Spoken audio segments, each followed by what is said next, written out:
بسم اللہ الرحمن الرحیم۔ السلام علیکم ناظرین، آج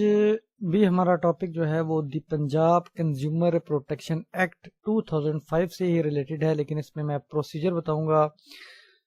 پچھلی ویڈیو میں نے آپ کو بتایا تھا کہ پنجاب کنزیومر پروٹیکشن ایکٹ 2005 کیوں بنایا گیا، تاکہ یہ کنزیومرز کے جو رائٹس ہیں ان کو محفوظ بنایا جا سکے، کوئی بھی شاپ کیپر، کوئی بھی مینوفیکچرر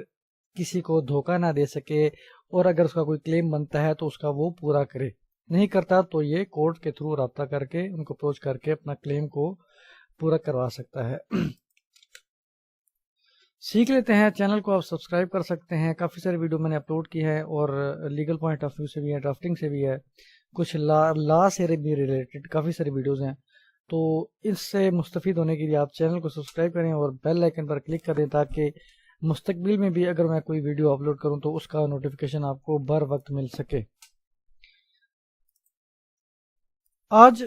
جو پروسیجر میں آپ کو بتانے جا رہا ہوں یہ عدالت کا پروسیجر ہے۔ عدالت کس طرح جب کوئی کمپلینٹ اسے فائل کی جاتی ہے، میں نے آپ کو پچھلی ویڈیو میں بتایا تھا کہ اگر کوئی بھی آپ کی داد رسی ہے، کوئی چیز خراب نکلتی ہے، کوئی فریج ہے، کوئی موبائل ہے، یا کوئی بھی ایسی چیز ہے، تو آپ اس کو اپروچ کرتے ہیں، پہلے اس کو بتاتے ہیں، ریکویسٹ کرتے ہیں، پھر نوٹس بھی بھیجنا پڑتا ہے آپ کو، اور اگر نوٹس کا رپلائی آتا ہے نہیں آتا آپ عدالت میں رجوع کرتے ہیں۔ تو اب عدالت کس طرح جو پروسیڈنگز انیشیٹ کرتی ہے وہ سٹارٹ کرتے ہیں۔ سیکشن 30 ہے دی پنجاب کنزیومر پروٹیکشن ایکٹ 2005 کی، اس کی سب سیکشن 1 ہے، جس میں بتایا گیا ہے دی consumer court shell on receipt of a claim if relates to any products۔ اب اس کی جو ہے دو سیکشن کے بارے میں بات کریں گے۔ ایک سیکشن تو ہے کہ اگر جو کلیم ہے وہ پروڈکٹ سے ریلیٹڈ ہے، ٹھیک ہے۔ دوسرا جو کلیم اگر ہو سکتا ہے تو وہ سروسز سے ریلیٹڈ ہے، کہ سروسز جو ہمیں فراہم کی گئی یہ فالٹی تھیں، یہ صحیح نہیں تھیں، اس میں یہ مسئلے مسائل تھے۔ اور پہلی جو سب سیکشن ہے وہ پروڈکٹ سے متعلق ہے، کہ کوئی فریج تھا، کوئی آئٹم تھی، جو بھی چیز تھی اپنی پرچیز کی، کوئی ٹی وی تھا۔ تو اب پہلے دیکھتے ہیں کہ پروڈکٹس کے بارے میں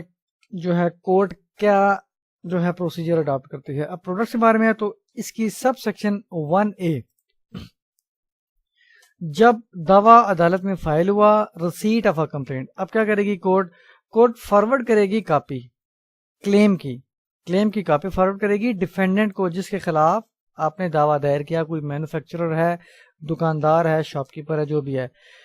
مینشن ان دی کلیم، جو کہ اس کلیم میں درج ہوگا ڈیفینڈنٹ کا نام، directing him to file his written statement. اب ریٹن اسٹیٹمنٹ ہوتا ہے جواب دعویٰ، آپ نے کلیم کیا، اب اس نے اس کو ڈیفینڈ کرنا ہے، ڈیفینڈنٹ نے، وہ اب اپنا بتائے گا، جواب دے گا کہ جی ایسا نہیں، کلیم یہ غلط کر رہا ہے، میں صحیح ہوں، میرا کوئی فالٹ نہیں ہے ایسے سے، تو وہ ریٹن اسٹیٹمنٹ فائل کرے گا اپنا۔ اب with in a period of 15 days، 15 دنوں کے اندر عدالت یعنی کہ اس کو حکم کرے گی کہ 15 دنوں کے اندر اپنا جواب دعویٰ فائل کرے، تاکہ وہ آگے مزید پروسیڈنگز انیشیٹ کی جا سکیں۔ اب سب سیکشن 2 ہے اسی کی، جس میں بتایا گیا ہے where the defendant on receipt of a claim referred to him under clause A denies, جب اس کو موصول ہو جاتا ہے کلیم ڈیفینڈنٹ کو، تو سب سیکشن اے کے تحت، تو انڈر کلاس اے ڈینائز کرتا ہے وہ، یعنی کہ انکاری ہوتا ہے، یا ایلیگیشنز کو نہیں مانتا کنٹینڈ ان دی کلیم، جو کلیم میں درج ہوں، یا اومٹ کرتا ہے، اس کو نظر انداز کرتا ہے، اور فیلز، یا فیل ہو جاتا ہے، یعنی کہ وہ ٹو پریزنٹ ہز کیس، اپنا کیس جو ہے وہ عدالت میں with in specified time present کرنے میں ناکام رہتا ہے۔ ایز دی کیس میں بھی consumer court shall proceed to settle the consumer dispute in the manner specified hereafter. تو اب کیا ہے، کورٹ جو ہے کنزیومر کورٹ جو ہے وہ پروسیڈ فردر کرے گی جو معاملہ اس کو سیٹل کرنے کے لیے کنزیومر کورٹ کا۔ اب کس جو ہے ٹرمز میں وہ جو آگے چلے گی کورٹ، یہاں پہ اب جو ہے وہ سی میں درج ہے۔ اگر تو کلیم جو ہے، کلیم میں درج یہ ہے کہ جو پروڈکٹس ہیں وہ ڈیفیکٹیو ہیں، یعنی جو پروڈکٹس ہیں، کوئی بھی مصنوعات ہیں اس میں کوئی فالٹ ہے، ڈیفیکٹیو ہیں، and do not conform to the accepted industry standard, جو کہ ایکسیپٹیڈ انڈسٹری اسٹینڈرڈز ہیں ان کے معیار کے مطابق، یعنی جو اسٹینڈرڈز ہیں اس کے مطابق نہیں ہیں، تو پھر کورٹ کیا کرے گی، میں ڈیسائیڈ کر سکتی ہے فیصلہ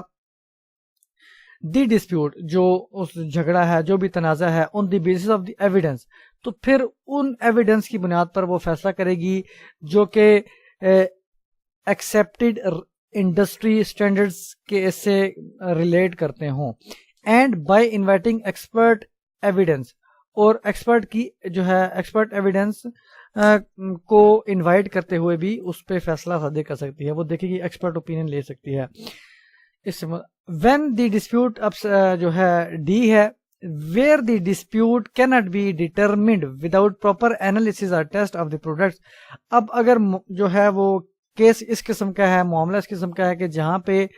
بغیر اس پروڈکٹ کی انالیسز کرنے میں، اس کو جانچ پڑتال کرنے میں، اس کو چیک کرنے کی بغیر جو ہے وہ ڈسپیوٹ جو ہے وہ ڈیٹرمن نہیں کیا جا سکتا، اس کو جانچا نہیں جا سکتا، تو پھر کنزیومر کورٹ کیا کرے گی، shell obtain sample of the products. اب جو پروڈکٹ ہے اس کی سیمپل لے گی، کس سے لے گی، کمپلینٹ سے، جس نے دعویٰ فائل کیا ہوگا۔ سیمپل حاصل کرنے کے بعد اس کو سیل کرے گی اور آتھینٹیکیٹ کرے گی جو بھی طریقہ کار ہوگا، اور اس سیمپل کو لیبارٹری میں سینڈ کر دے گی، کس لیے کہ چیک کیا جا سکے کہ اس میں کوئی ڈیفیکٹ تو نہیں ہے، اور ان کو حکم دے گی کہ اس میں چیک کیا جائے کہ کوئی ڈیفیکٹ اس میں ہے یا نہیں ہے، اگر ہے یا نہیں ہے جو بھی ہے تو ہمیں اس کی جو رپورٹ ہے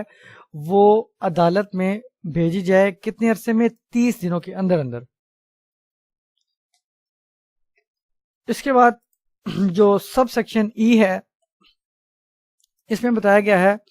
دی consumer court may require the claimant to deposit to the credit of the consumer court such fees as may be specified for payment of the laboratory for carrying out the necessary analysis or test, and fee so deposited by the claimant shall be payable by the defendant if the test or analysis supports the version of the claimant۔ اب consumer court نے جو بھیجنے ہیں sample نمونے جو مصنوعات کے ہیں یا